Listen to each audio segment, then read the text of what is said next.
Cool. So, hello everybody, and welcome back to another TouchDesigner Meetup. And today we are gonna have the topic of Arduino and sensors, and we have two lovely speakers that are gonna share their projects, Kyle and Irina. And yeah, this is the first time we're trying this out on Discord and YouTube. So yeah, we're streaming this to YouTube at the same time, so you can rewatch it later there as well. And yeah, as I said, feel free to use the chat here. But if you do have questions for the speakers, then please note them down. And then we're going to have sort of breakout rooms like we do on Zoom as well. But they're going to happen on the voice channels that you can see on the left. So on the server, there's different channels. You're on the stage channel right now. And then we're going to have Meetup Room 1 and 2 today. And so we're going to have the presentations first, and then we're going to go into those rooms. So you can, like, depending on how many people join, actually, we might just do one room. Let's see. And then afterwards, we're just going to have sort of an open discussion. So, all right, we can just go and get started with Kyle, right?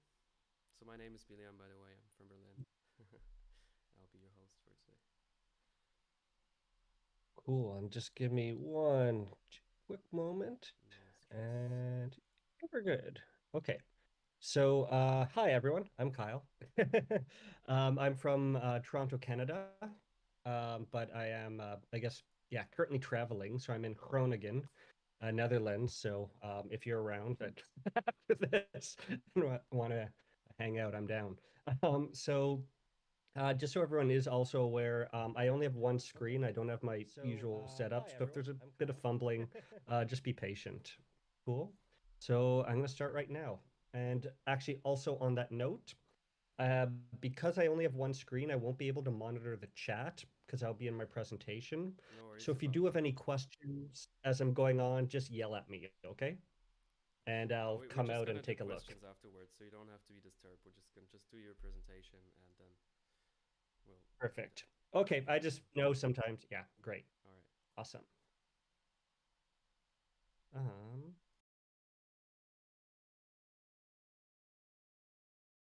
cool. Okay. So, just to give you a bit of a background about me, in case you don't know me, mainly what I do is I'm an interactive and experience artist and designer. So I work a lot with interactive installation, brand activations, things like this. I also do a lot of educational stuff. I teach these topics with Music Hackspace. Um, and I've taught a few workshops specifically on Arduino and TouchDesigner. But I'm a bit of a generalist in terms of my skill set, where I do audio, video, electronics, kind of wherever my mind takes me, and sometimes wherever opportunities present themselves. So I actually do a lot of how should I phrase it?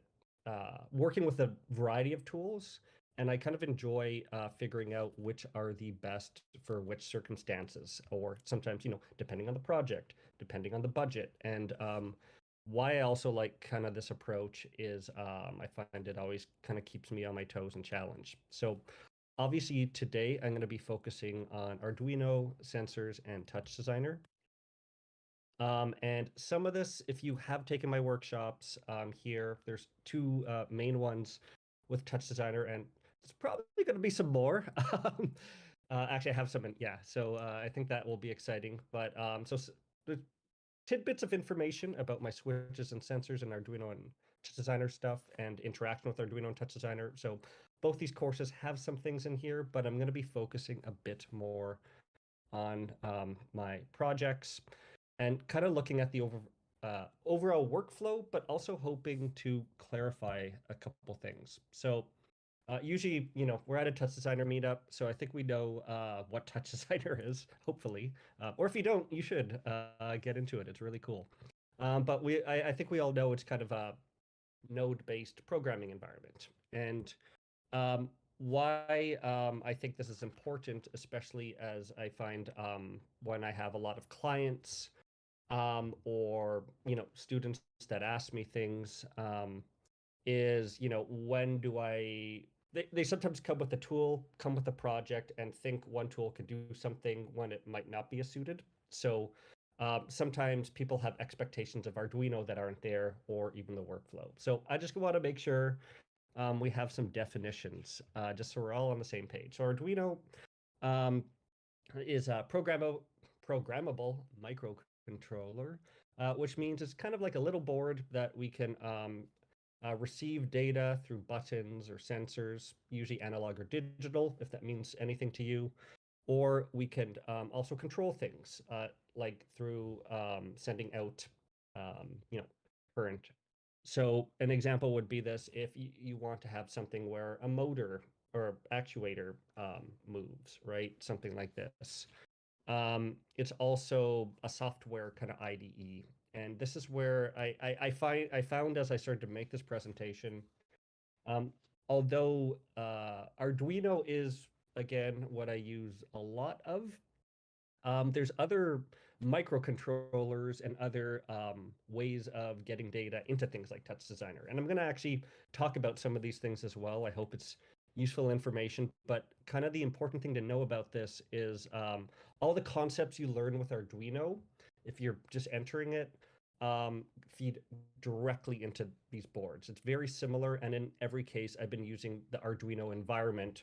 Just the board is a bit different. It can maybe do a couple different things. So the one I think that is the most popular, and even is known to kind of have made the maker movement, is the Arduino Uno R3. And this is the majority, I would say, of online materials. This is the type of board you would see. There's so much documentation. There's so much great stuff out there. It's pretty ubiquitous in this type of work, I should say. If this means something to you, cool. If it doesn't, don't worry about it. This one has 13 digital pins and 6 analog inputs. The digital pins can work as inputs or outputs. Again, if you know what this means, great. If not, cool. So if you know anything about Arduino and haven't used it with TouchDesigner, I think a lot of us are familiar to this. It looks more like C++. And kind of the awesome thing is, whoops, my slides are out of order, is depending how you code the Arduino, we can start to work a lot with TouchDesigner, which really allows a lot more of what you could do, because a microcontroller doesn't have much memory. We can kind of think of it in the animal kingdom of electronics, more like an ant, right? It has like a basic function, but it's not as complex as something with a more sophisticated nervous system. And what I mean by that is, obviously, once we have it in TouchDesigner land, and we all love TouchDesigner, so we can control audio, video, 3D, whatever. It kind of comes in as a chop. The other thing I wanted to mention, though, is although I find, or what I have found often in communities, most people, when they say Arduino, many boards are the ATmega 328P. This is actually the microprocessor on the board that you will see.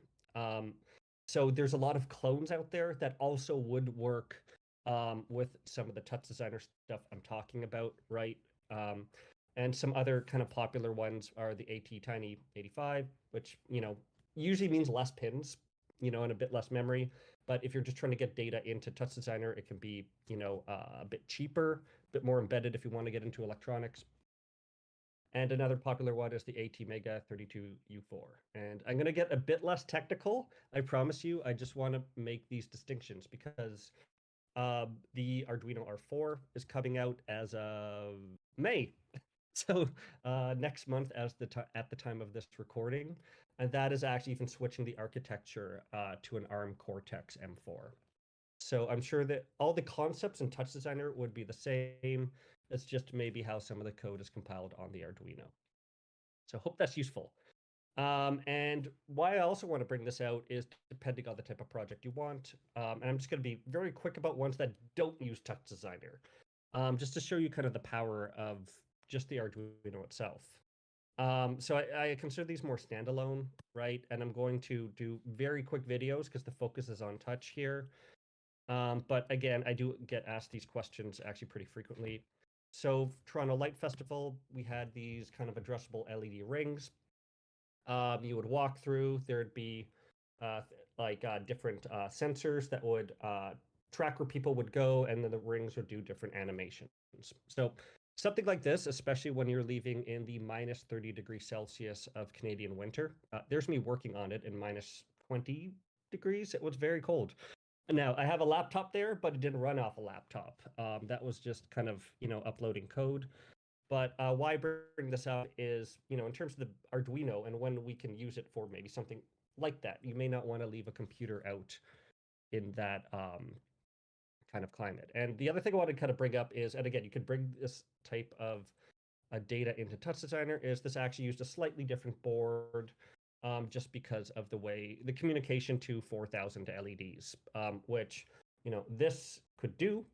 And, something like the Arduino Uno couldn't. And why that's also useful is if we look at this microprocessor where it says ARM Cortex M4, that is much more similar to our new Arduino coming out, which I think is very exciting. So the other thing is this does use Arduino IDE. So, the kind of developed environment. Another example, this is a prototype where we just made addressable LED wall. That's my business partner, Danielle Hopkins, at our studio Electric Perfume. And this uses something called a capacitive touch sensor. And the way we kind of did this is they're kind of hidden behind the fur. Actually, we're trying to design a whole room kind of like this. But it's very similar to your screen on a mobile phone. The only difference is instead of, having kind of X and Y, we kind of section it off into big giant buttons. Okay. And that's, again, using this. We wanted to have it embedded, but there's nothing that could stop you from bringing data in using this type of sensor into TouchDesigner, controlling LEDs, maybe control something projection mapped, right, as well. And that's kind of the beauty of this. Maybe I'll skip this because I hope and think you get the idea. We did like an arcade game. They shuffle. Whoops. Okay. So again, I'm going to skip that. I want to just make sure we're good time-wise. So with TouchDesigner and Arduino, again, sorry, yes? Sorry, the stress. Oh, don't stress. Okay. Yeah. Okay, do you know what? Fine, I will show it. Just to be good time-wise. So this one, again, we used, actually it runs off a Raspberry Pi with like the Arduino, and the protocol to control the LEDs and the buttons was easier, but we were trying to make it more embedded. And, as I show some of this, every time we make something, we learn from it and might do it a bit different. But the concept of this game is the game is physically designed so that you and your collaborator are kind of on opposite sides, but it's also designed where you don't have full reach by yourself. I'm actually just fighting with the presentation because every time I click, it goes to the next slide. So the tiles shuffle, red versus blue. First to switch yours off wins. And again, this type of project, because it gets rented out, it does have, a kind of industrial design component. Theoretically, we could embed a computer in there, but, sometimes that's not necessary. What I will say, though, is always think about what the best tool for the job, time, and budget is. So sometimes as we iterate projects, even we might start off with Arduino and something like TouchDesigner, and just to get the high level, do all the prototyping, get it feeling good. But then if we need to, like, let's say, condense it into a standalone hardware product, then we start to go down, how that might look in C++ or Python. And once again, this is just my approach. Things may work different, depending what you're doing. And, there's no rules, right, to any of this as long as you and your client and the audience is happy. So And yeah, so here's one where this is using. Oh, uh, that disappeared. Ah, there we go. Yeah, slide out of order. So this is one where we do use more TouchDesigner.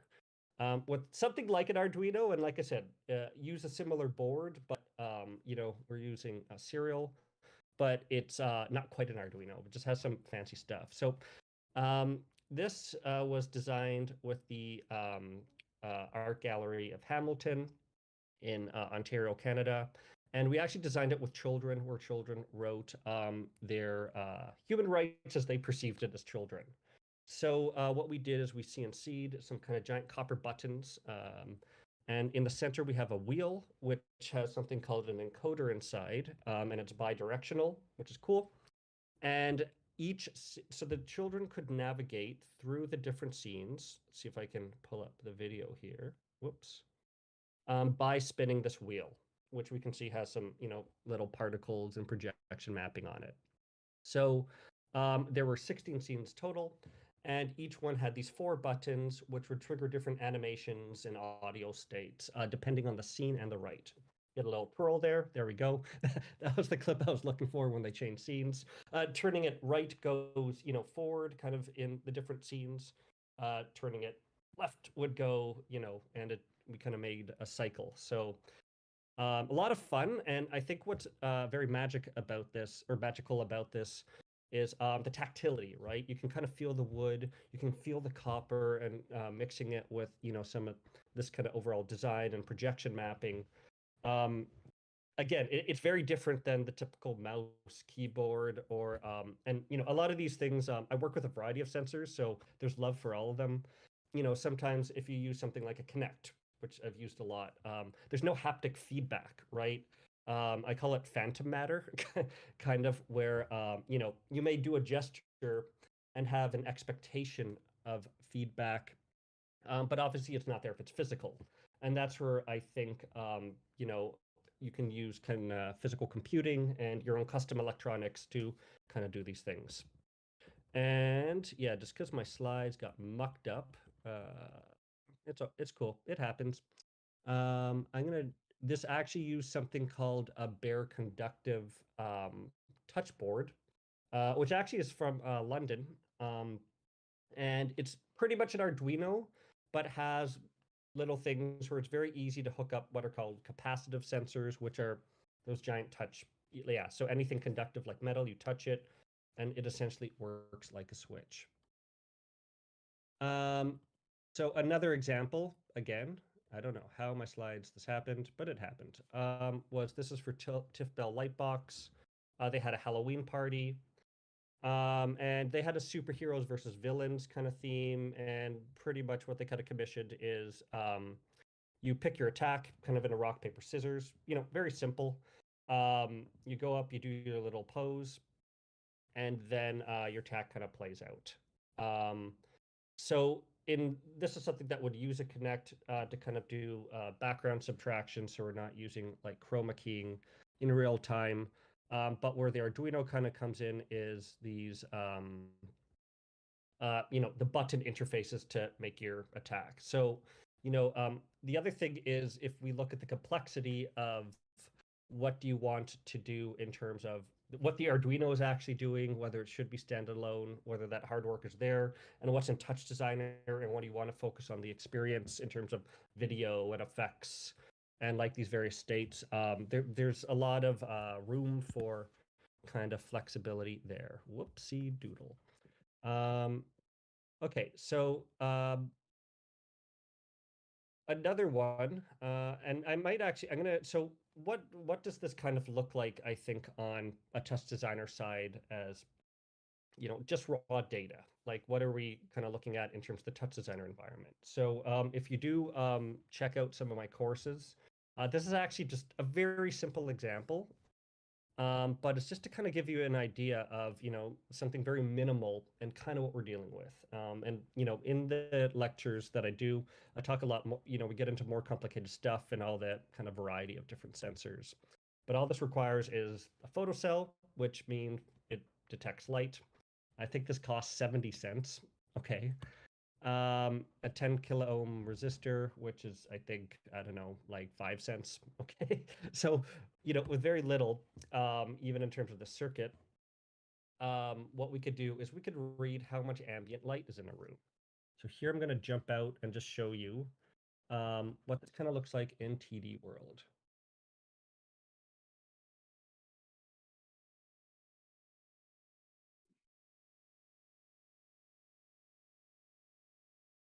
So I'm going to show you some more complex projects behind the scenes of what I've done too. I just want to show you, I think sometimes it's more beneficial to show simple things so we kind of know what we're looking at first and then build on top. Because one thing that can drive me a bit batty is when everyone shows the most complex version when you want something just simple to get an idea, right? So that's just how I work. If you like it different, all the power to you. Okay, so I'm gonna turn off the lights, get real spooky in here. And so we could see here, I also have a webcam so I can see what I'm doing. So so this is actually using Fermata. And just so you know, there's two major ways I would say of getting Arduino data into TouchDesigner. One is doing through the serial DAT, which is great. There's a lot of uses for that, especially if you're using custom libraries that live on kind of the Arduino side. But for, I'd say, 90% of the time when I just want buttons and sensors in, Format is fantastic. And I'm all about working smarter, not harder, right? Um, so this is coming in just as a chop value from an analog pin. And if you don't know what that means, the way to kind of think about that is, whoops, come on, zoom,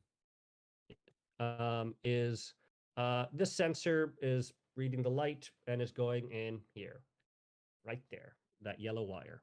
Great.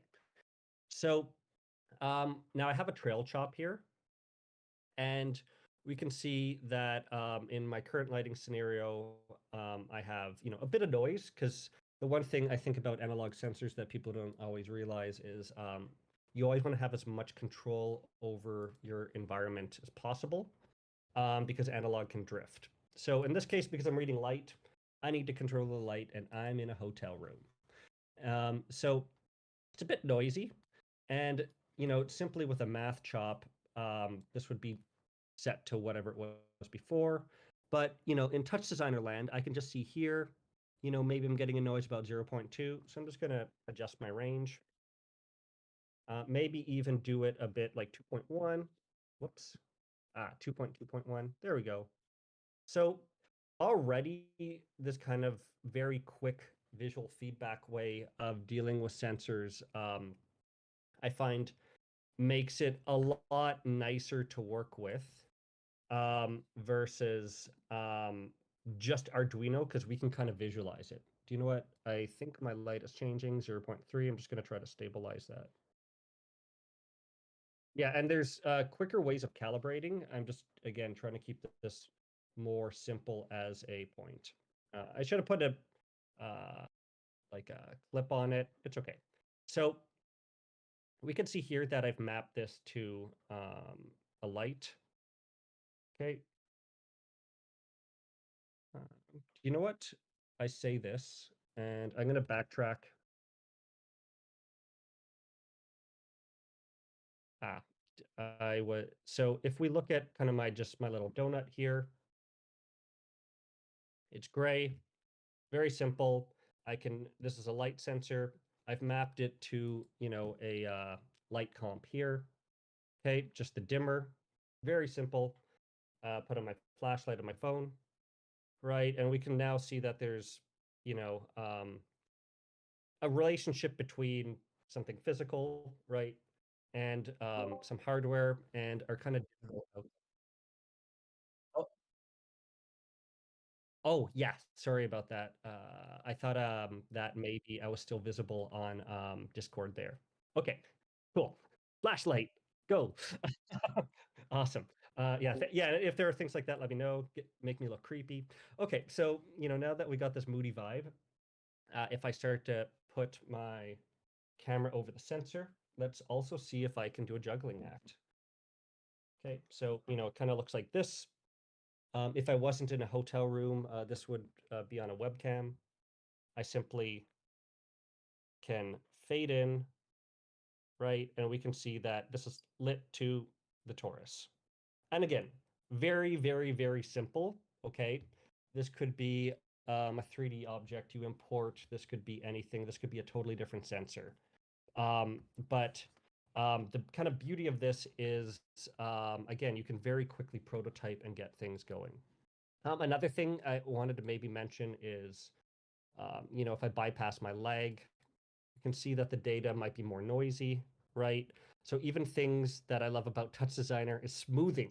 Coding smoothing in C++ is a lot more irritating than it is using the lag chop. So we can see here it's very instantaneous, even though I might be losing some frames if I'm streaming, right? But just by, using a simple thing like lag, and maybe I want it to come in a bit more reactive, you know. So there's getting things to work, then there's getting things to feel good, and that's another important concept I find working with this type of stuff. So all right, we see it. Take it away. Ooh, look at that fade, right? Yeah. So there's a lot of playing and tweaking and stuff like this. And if you are interested in this sort of thing, again, you can check out some of the music hackspace stuff I've done because I do cover a lot of these concepts. One question, how are we time-wise? Couple more good or? Perfect. Awesome. I just wanted to make sure because I knew we're at 5:30 there. Awesome. Okay, so now that you have a bit of an idea of that, okay, let's look at some more fun stuff. So, yeah, so for example, even though that's a light sensor, there's a bunch of things you can read. I'm going to go in presentation mode. So, for example, and again, this is in collaboration with my business partner, Danielle Hopkins. Hi, I'm Danielle Hopkins. And I'm Kyle Duffield. Turn this off. I unfortunately didn't have the source clip before I traveled, but what we actually decided to do was turn bicycle pumps into game controllers. And one thing I think about a lot of physical computing and interaction, there's getting things to work, like I press a button, this turns on, okay, but where I find the fun stuff is always thinking about these the kind of multiple states of coding. So maybe you have something that uses physical computing and you get this immediate gratification, something fun, something that they remember, something that they want to tell their friends with, and something they can only experience with what you've created, okay? But how do you keep the engagement? How do you kind of package it so that it's not just a one-off and more of an experience? So that was us in our studio, Electric Perfume. Press the button, start the game.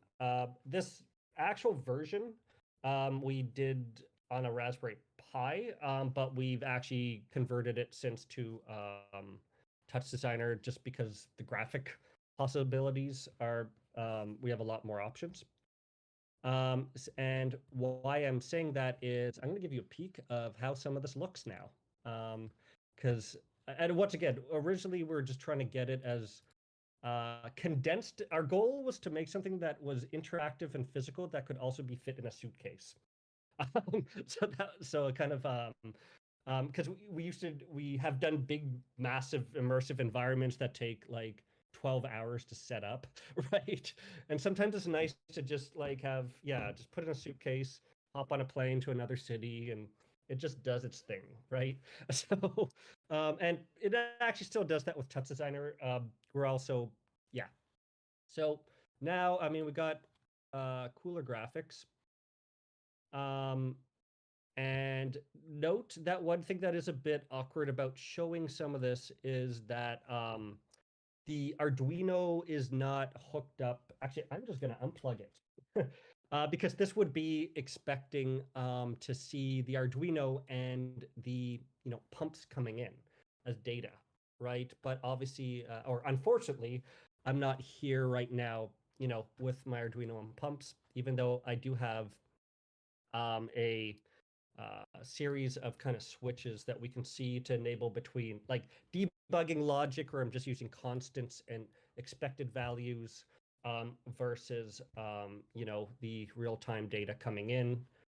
Because this is another thing is another awesome thing about TouchDesigner is just how flexible you can sometimes use it in terms of prototyping. You can use your kind of UI elements like buttons, and sliders. Get the logic if, let's say, you're sitting on a train and code something, and then when it comes down to, iteratively building things up, you can do that. And one of the things I do want to make clear here is that there is actual calibration for the sensors because they're analog.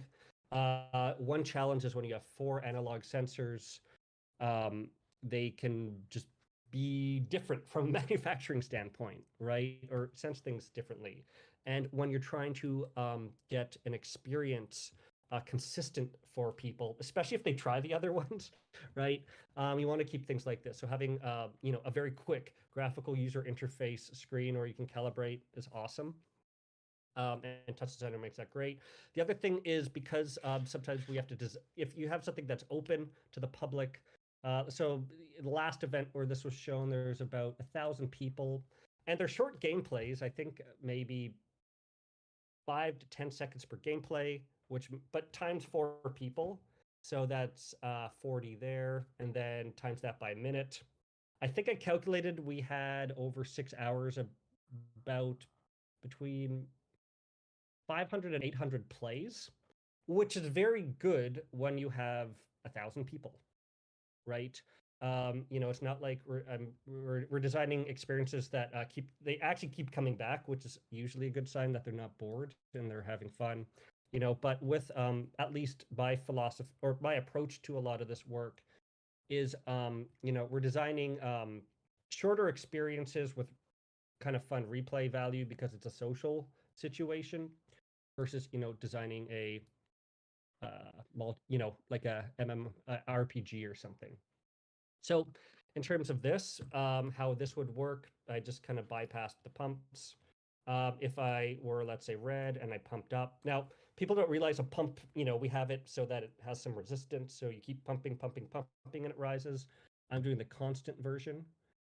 But, pull it up. I don't know. Can anyone hear that? 3, 2, 1. Okay, so usually those bars would also reset and do this, but I'm in kind of the dev version.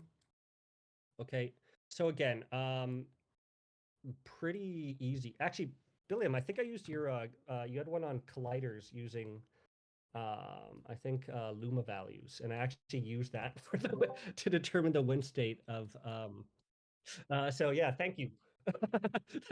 So that was a nice little that was a good one. Yeah, I've actually had a couple things, so just got to give credit where it's due. Okay. So yeah, but we mapped the pumping, even though there's resistance, to some Rex. We had ran it through a bloom filter because we could. Actually, as you pump, they kind of fade between the bloom just to give it a bit of extra visual feedback to the user. And here we have all like kind of countdown text and kind of timers and a bunch of Python callbacks. But again, you can't do this sort of thing with just Arduino because there's you don't have a graphics card on an Arduino or visuals. And especially in comparison to, I find, using other languages. I coded this very rapidly in TouchDesigner when it was originally designed for a Raspberry Pi. Because I mean, some of it's a bit of lateral transfer of knowledge, but I coded this much quicker, right, than trying to get everything optimized and kind of nerding out in that way, and also hitting some annoying limitations, shall we say. Okay, so we said 5 to 10 minutes more. I'm going to show maybe one other quick thing or two. I do have this issue where sometimes my touch when I'm sharing gets hidden behind my taskbar, so I'm just going to close it. Oops. And yeah, and there's a bit of homage here and there, but that also works well with kids and people. Um, yeah, and so yeah, this is actually a bit of I realize I don't actually have the final documentation. I thought I had everything copied on my computer from my hard drive before I kind of had to get to where I am now. But it's okay because I think the process might be more what you're interested in. So this was for Forgotton Runes. We worked kind of contracted with BMF Media. And there's like kind of a NFT party where they had like these kind of mushrooms growing out of the ground, and those kind of a physical game space. So this is all actually projection mapped. But one thing I wanted to bring up is even what you learn with Arduino and how to use the data coming in. I actually just thought about this. Originally, we were going to use Arduino and kind of joysticks and buttons. But these little DIY game controllers with the joystick chop are pretty awesome because you just kind of plug in, assuming it's all kind of even pre-crimped and soldered, which is even better. And you just plug it in, and it just comes in, a serial and TouchDesigner. Again, all the logic you would learn is the same, but this, depending what you're doing, can really streamline the process. And I actually made Music Hackspace talk about this one day. So pretty much what this looks like is we have the USB. We have 4 buttons for joysticks. This is actually just what the client's computer was. HDMI, and then when you win, it goes to DMX Lite. So again, going from physical computing to kind of like game-like logic to DMX Lights and video. Perfect job for TouchDesigner. So all I did have was some of the progress checks to the client themselves. So they're at different degrees. So I have. I'm going to show the next one first. You also got to love the. Okay, so here's a touch. Whoops. You got to love these. Okay, so here's a touched. Sorry, these shoebox enclosure. So pretty much each user would kind of move their spell around, and the more they would move it, they would kind of grow in size. A kind of fun fact is even creating some of the assets, even though this is an early version before the assets were finalized. They wanted obviously this kind of pixel art look, and we actually used the Pixelate tool to kind of export some of the assets because it just looked better than kind of drawing our own pixel art. So we did like kind of high res, and then we could actually kind of control how things were. And once you have your 4 spells, it would kind of do this kind of animation, and you would win, and DMX Light would be turning on. So the final one, we did some tweaks. Okay, so this I had the hardware was already shipped off to the client, so I'm using one joystick to control all 4. So all 4 would have to be moved and in the center. But once all the runes happen, you kind of get this animation. The DMX Light mushrooms grow out of the ground, right? So again, being able to prototype the stuff and design it with TouchDesigner, because all projection map too. It's pretty cool what you can do, and obviously it resets. So I think about a time, although if we get in the chat room, I'm happy to go through some of the back end of that one. So if you're interested in this sort of thing, I hope you do find interest and check out me talking more about the stuff in depth in one of these Music Hackspace workshops. And there will be more to come. I do promise you that. And if you want to reach out, say howdy, my personal website is kyleduffield.com. My email there. I can also put these in the chat. My studio is Electric Perfume. And if you want to follow me on Instagram, that's me, Kyle.Duffield. Cool.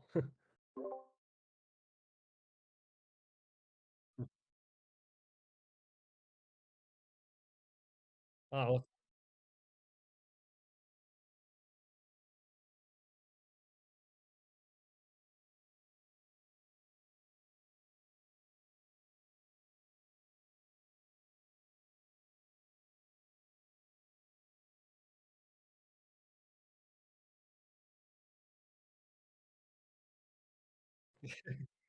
Well, I think the thing too is it's much easier I find to get to Arduino.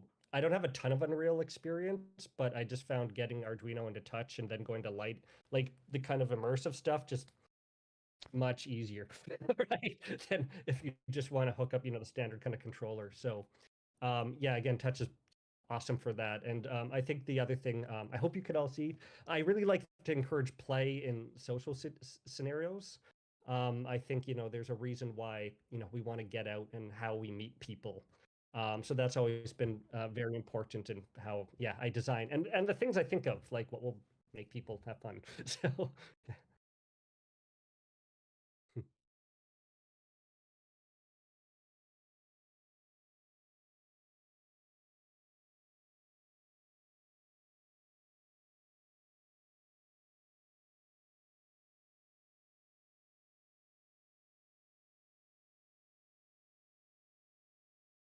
Yeah, thanks, Kyle, so much for explaining the Arduino, the device itself.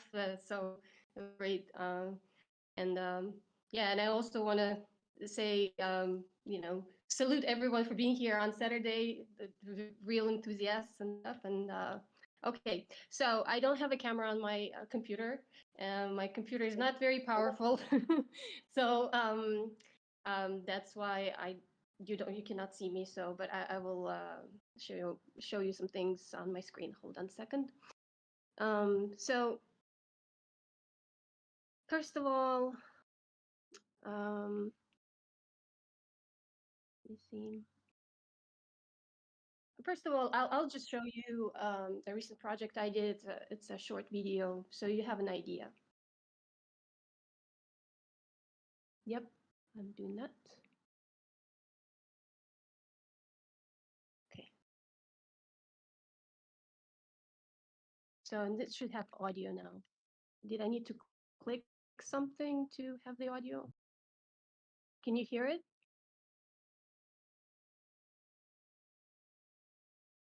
Can you hear? Okay. 1 second then. Uh, yeah, I'll do it again. Maybe I needed to click.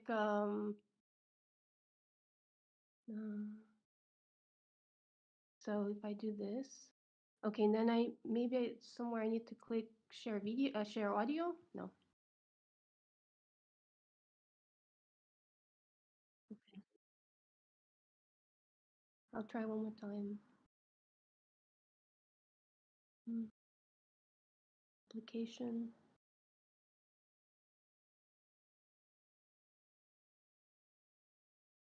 See.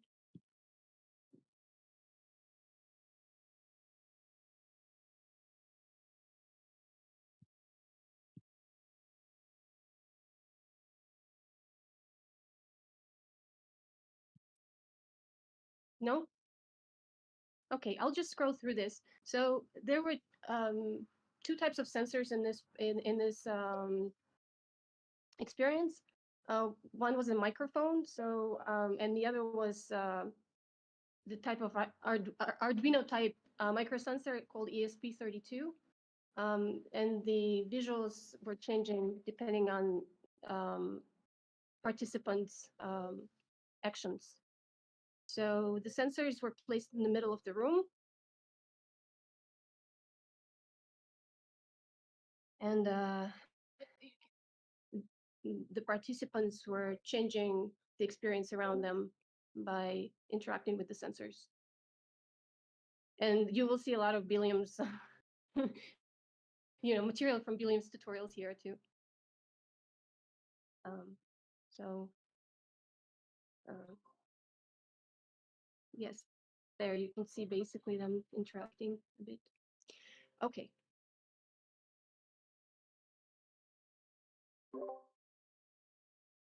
Oops. Oops. Okay.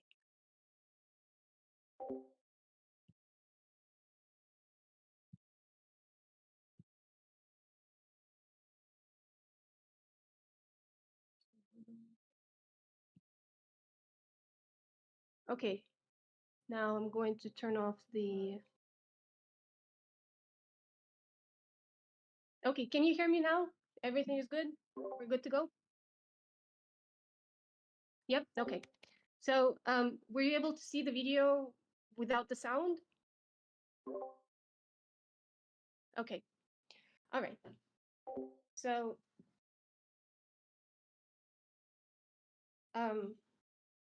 to introduce myself, first of all, I'm from New York, but I live in Porto, and I am a multimedia student at Porto University. And I'm doing my master's. So I'm not in the professional arena just yet, but interaction in physical space and creating environments has been something of interest to me. So yeah. So I use ultrasonic proximity sensors as user interface devices. And today I'll show you the technical side of part of my work. And I hope it will be useful to those of you who are beginning to explore interactive technologies linking physical and digital space. I call this project Interactive Happenings, and it's a mixed reality interactive participatory event, and it's a co-creation space. I focus specifically on designing environments which foster human communication and collaboration through creative play. So the examples in this slide are from previous projects in the interactive immersive domain. Some are interactive but lack collaborative element. Some are contemplative using generative art while not allowing for interaction. And some are collaborative but restricted to only one modality. So my research focuses on how to combine all these elements, how to integrate screen-based and other media with real-time events in physical space, how to encourage human interaction in physical space through these technology-mediated experiences. And it directly relates to what Kyle is doing as well through games. So now this is a bit technical, but I wanted to show this slide only because it took me a while to figure this out. As I was studying this, I found a lot of tutorials, but they seemed they seem to only be applicable to one specific area, and it was difficult to link everything together. So I created a specific workflow which I want to share. So here you see the sensors, then you see the microprocessor, then that's connected to the computer. In the computer, I have the application that manages the events, and then those events are linked to applications like TD, Reaper, which is the digital audio station, or MedMapper. And then from there, it goes to speakers and projectors to a real experience. And then from there, participants' perception of the event feeds back into their actions and interaction with the sensors. So you have the participant sensorial feedback. So let's see. And the scripting, because I'm trying to script things in time so that the event is not an installation, but so that it has actually some kind of a narrative. This was one of the scripts that I did for an event. Again, I'm still learning and studying, so this being said, I'm experimenting with things, and they don't always work out, but it's a process. Right now, it's an experimental process. So with this particular script, the event worked really well according to the script, but then parts of this event were confusing to the participants. So I'm noting things like that, and I'm trying to understand how to make these events more coherent and enjoyable. Okay, so now I would like to show you a few examples of the coding, and I am a sort of a messy coder, so I apologize for that in advance, but I still hope it's going to help someone in understanding the workflow, which I think when you have many different things going on, such as the physical environment, then the digital processing, going back to physical environment, then the audience feedback. That workflow can get a bit complex. So I will show first a simple project, and then a little bit more complicated project. And I will show just a few details of it. And then if you have any questions, you can ask me later. So, okay. Now, here we go. Okay, so this project, first of all, like Kyle said, there's Arduino, which uses IDE processing language. So this is the sketch that was made for the Arduino in this project. And then I'm using pure data, which is similar to MaxMSP, which was actually the original version of MaxMSP. That's how MaxMSP got started some years ago. It's free. That's why I'm using it. There's not a huge community out there with to help with these things, but there are quite a few things that you can still find. So, but if you have MaxMSP, it's something similar. So the ways you can make connections between Arduino and your computer, you can connect it directly through the wire. There would be a direct port connection, or you can do wirelessly. So in this specific case, it's a direct port connection. And here we're using a library, NewPing, which is specifically for the ultrasonic proximity sensors. So the way it works, when someone is close to the sensor, it gets activated and then the event happens. So then so it uses the library, and then it writes to a serial port the number, and then it outputs it. So then pure data receives this through the COM port, and then this project specifically only used sound samples, which were triggered by the proximity sensors. So the sound samples are in here, and then they got triggered and played as the sensors were triggered. So I do have the video. Video somewhere here. So this is how it was, sort of. It was in a small museum. It was an exhibit. These are the sensors, and they were placed on the wall. And as you walk into the space, you can interact with them. You probably can't hear it too much, the sound, but we're the people trying to interact. So as you can see here, there are wires attached to, here, I'm gonna pause this, scroll, here. Wait. You see all the wires? So this is actually the sensors attached to the Arduino, which is connected by wires to the computer. So now if you work wirelessly, you don't need all these wires. So that's the beauty of it, because then you can take those sensors and place them anywhere in space and have people interact with them and trigger events.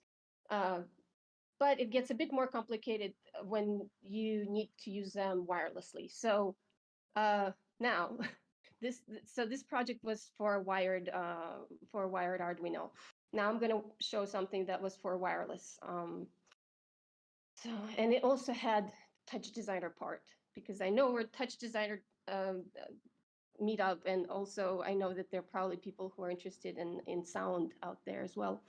So let's see. This project used something called ESP32. Those are microprocessors like Arduino, but they allow for the Wi-Fi connection. So you can connect them to your PC wirelessly, and you can have the placement of those sensors anywhere. Okay, so here we're using different libraries, and then the Wi-Fi library, and also here I wanted to show something quickly. This in the slide. So this part here, the open sound control, MIDI and NDI, those are all communication protocols that can be used to pass information between programs, between applications. Now, sometimes it's easy. It's for sound. Sometimes it's easier to use MIDI, but it's very limited to 0 to 127. With OS open sound control, you have more. You have a lot more options, and you can name your variables. So, and then NDI. I used NDI for communicating between TouchDesigner and MadMapper, for example. So it's also possible. Okay, so here we are looking at, I think I have only about, okay, about 10 minutes. Okay, I'm going to skip through this. So here we're looking at the same IDE for the ESP32, which is type of an Arduino device or microprocessor, but it's more complicated because it is it has two libraries, one for Wi-Fi connection and one for OSC data transmission. So both of those are necessary in this case. And then again, I'm using pure data, which receives the information from the ESP32. And then here, because as I was saying earlier, I'm trying to make experiences last over time. With this particular project, it had 4 parts. So here I had a timeline, part 1, part 2, part 3, that was on the timer. So those things would change. And so I like having pure data dedicated to creating a timeline like this and to organizing events in time. So that's how I do it. And then, so from the ESP32, the data comes here, then it's routed from each sensor. In this particular project, I think I had, how many? Maybe I had 14 sensors or something like this. So the data is routed, and then you can use it for anything. Basically, you can map it to any value in your DAW or in TouchDesigner. So to show how it is mapped to in DAW, my messy coding, I'm sorry. So I'm gonna say like this: so we have sound. If we have the sound, let me see. I need to turn. I can't really turn off this sound because I want to know. Okay, I'm gonna turn it down a bit. So now you'll see the controls go up and down. You see. So basically, this is this value here that I'm showing in the pure data. It would come from this sensor, or this value here. So and this is MIDI control. And this way you can connect the sensor to the main hub. I call this the main hub, and then to MIDI. Now, with TouchDesigner, MIDI might not be the most optimal way to connect. So with TouchDesigner, I connected via OSC, which is Open Sound Control.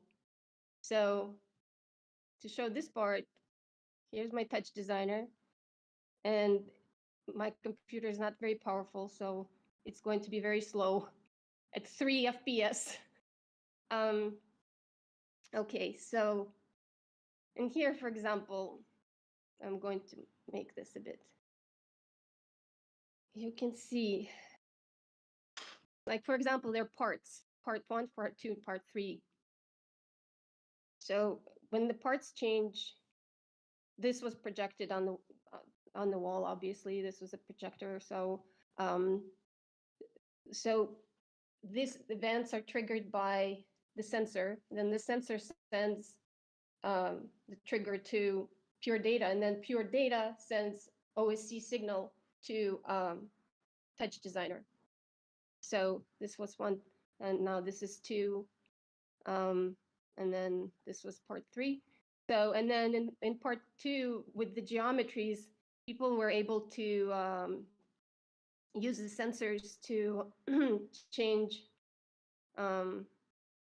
what was happening on the screen, or what was happening in the projection.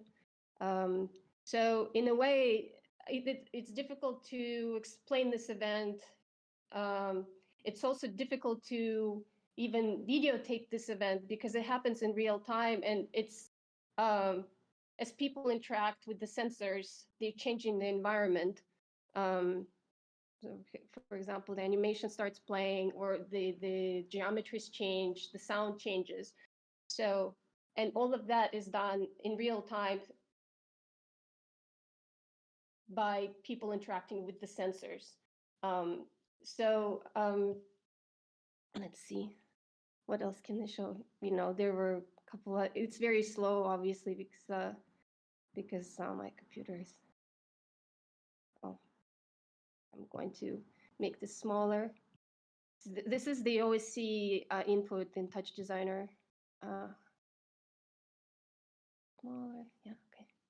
So yeah, there were a couple other things that people could do. And it worked a bit faster because I didn't have so many things running. But right now it's working really slow. So, and then you can also incorporate the sound. Like for example, here I had the geometry. This geometry was mapped to a sound. And the sound, it was reactive. So if you stop the reaction, it stop the motion of the visual too. Now, if I start it, it's going to take a while because it's very slow right now. Yeah, but I know it's a lot of information, but like I said, showing a complete project. I have a few videos, but at the same time, I feel like sometimes when I try to find answers, it's more helpful to actually see people's process. So I'm trying to share my process, and then hopefully it's going to be helpful to someone. Yeah, so the part, okay, I'm going to stop this. I'm going to get rid of that. Everything is very slow. 1 sec. I'm going to get rid of this. Okay, and then I'm going to stop that. So I just want to show a little bit more of the, so for example, the thing that I showed you before, this is the switch for the parts. So if you put the OSC in is mapped here, and then this is the one that I showed you. So now if I start this, so the part 0 was a blank screen, part 1 was just the regular visual like this, and then part 2 was geometries. So, and then there was also like, could also change between them. Maybe I can find that part to show.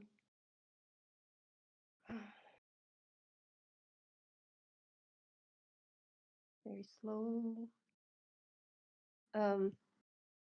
Yes, I only had 1 month to actually make this project, so that's why all of this messiness with the code. But you could probably see it in the in here, changing in here, the visuals. So, and then there are already so many tutorials out there with TouchDesigner that have reactive possibilities.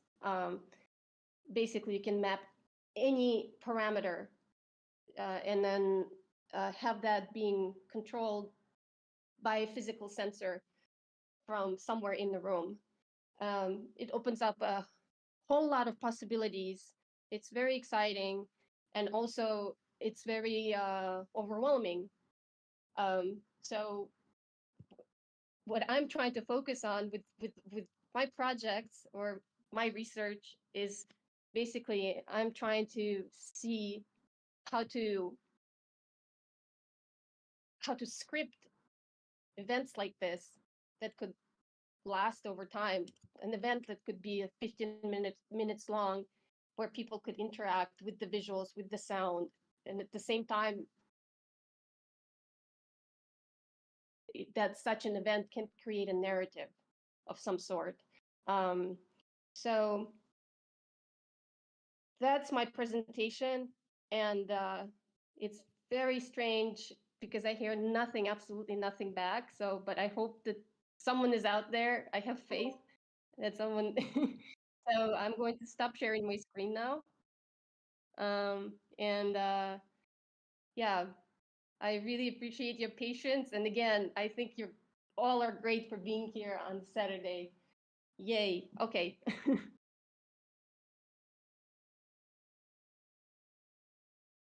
Yeah, it was great.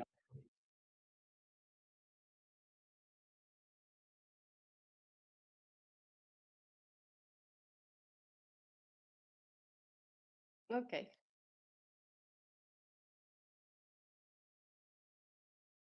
Yes, definitely, very much so. And like Kyle was saying, also, I try to learn a little bit of everything because when you, yeah, to put these projects together, you need to know a bit of electronics and a bit of this and that. Yeah. And your TouchDesigner tutorials were like a window into TouchDesigner for these projects because most of them are done with your TouchDesigner tutorials. Thank you.